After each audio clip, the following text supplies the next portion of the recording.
Nate had just landed a new job, and with it, a new place to live. He found a small apartment near the office, but there was a catch: he wouldn't be living alone. Another guy, Iraq, was already there. From the very first meeting, their lives seemed worlds apart.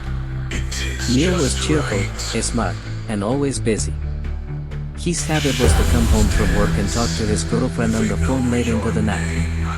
Iraq was the complete opposite. Quiet, reserved, he kept to himself. He rarely spoke, offering only a faint smile before disappearing into his room. The first night, Neil laughed on the phone with his girlfriend.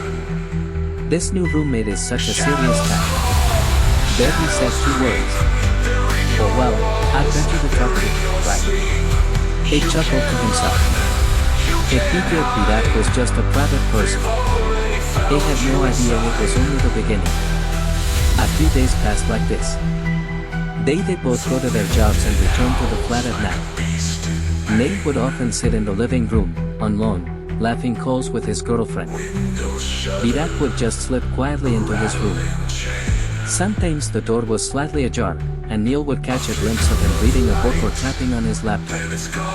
One night, Neil was laughing loudly. "Listen, even my boss was praising me today. Looks like a promotion is guaranteed. Well, I guess we'll have to start planning the wedding soon." Nate burst out laughing. Back in the middle of his laptop, he noticed Garage watching him from his room. His gaze was fixed, utterly expressionless. It gave Neil a strange feeling. He shrugged it off, thinking, maybe he's just lonely. His laugh must be boring. It didn't take Nate any mind. Back after that day, every time Neil laughed on the phone, he felt it, like someone was listening intently from the shadows of the room. One night, Neil was on a particularly long call. When he hung up, he stepped into the kitchen for a glass of water. As he walked, he caught the faint scent of incense. He was confused. I didn't daylight any. Where is that smell coming from? He glanced down the hall and saw the Rogers door was closed, but a dim, hazy light seeped through the crack underneath. Neil thought, maybe he's praying or something, and went back to his room. The next morning, while looking for his phone charger under the sofa, his eyes fell on a lemon. Stuck into it were 5 or 6 needles. "What the hell is this?" He picked it up and showed it to Birak. "Dude, what are you doing? Is this some kind of black magic?" Birak gave a faint smile. His eyes were completely still.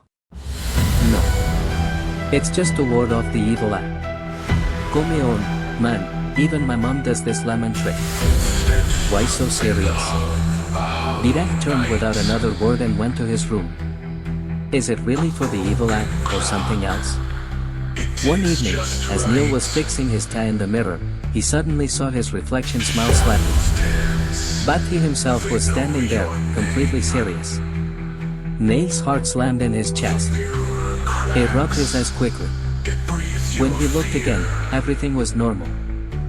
But the thin crack of fear had formed inside him. Slowly, Neil began to feel a strange change in himself. He wasn't as cheerful. His health started to decline. His face looked pale in the morning, with dark circles under his eyes. He would wake up suddenly at night with an urge to stare at his bedroom door, as if something was pulling his gaze. When his girlfriend called after work, he would rush her off the phone. Sometimes, he'd yell at her for no reason. "Neil, you've changed. Is everything okay? Don't you get it? I'm just tired." After hanging up, he felt strange. Why did I say that? That isn't me. But deep down, he felt it was something more. That night, Neil's sleep was broken again. The clock read 12:30. But this time, the room felt different. The air was heavy, like it was filled with a thick smoke behind the closed door. The smell of incense was overpowering. Neil slowly got up and peeked outside. Birak's door was open. The sag inside made the floor vanish beneath Neil's feet. Birak was sitting on the floor. A perfect circle was drawn around him in white powder. In the center was a small mirror, surrounded by lemons, sprigs, and burning incense sticks. Vidak's eyes were closed as he muttered under his breath. Neil listened closely. The language was strange, but amidst the chanting, he could clearly hear. Chamora kisunani. Rabaka sundario. Kalia taruncharan ampar. Sindor ni gran basino. Kiachanyo vashan rivar. Neil's mouth went dry. His chest felt tight, his breath catching in his throat. He wanted to speak, but no sound came out. Then, his eyes fell on the mirror. In the mirror, his own face was looking back. And it was smiling. While he stood there, terrified and shaking. Vidak's eyes snapped open. They were completely black. He looked straight at Neil and spoke in a low voice. Your name is Manna. What are you doing? Vidak smiled slowly.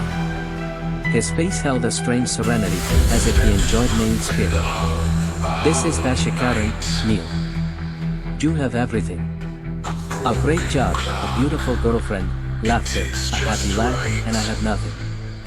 So I thought, why shouldn't everything you have become mine? Your laughter, your love, your life, it's all slowly flowing into my veins. He will hollow you out, so that I can become whole. Neil tried to step back, but his feet felt like they were weighed down. He couldn't move. Vidak raised his hand toward the mirror. Look. This is you. Your face, your laughter, your soul. From now on, it's all under my control. You're insane. You'll never be under your control. Neil mustered all his strength, lifted his foot, and kicked the mirror. It shattered with a crack. Simultaneously, all the lights in the room began to flicker violently. 100 whispers seemed to echo from the walls at once. Vidak was still calm. He let out a soft laugh. You can do whatever you want. Your name is Manuel. And when a name comes under someone's control, that person's life becomes their puppet.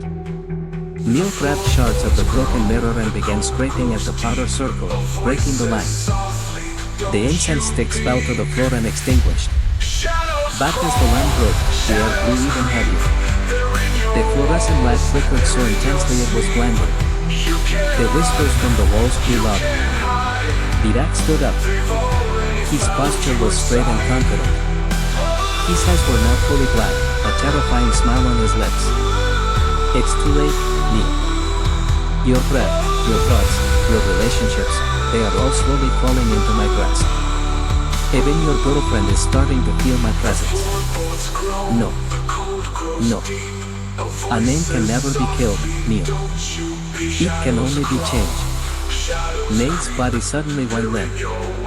His vision blurred, and his lips began to move on their own, muttering. Vidak. Vidak. Vidak. He understood. The game was already over. Neil sat on the floor. His face was deathly pale, his eyes hollow, as if no life was left in him. After that, Neil changed. He became quiet, withdrawn, staring at the walls with a lost gaze. His girlfriend's calls stopped altogether. Meanwhile, Vidak, who was once solitary and quiet, now met everyone with a laugh. It was filled with a fresh energy and confidence.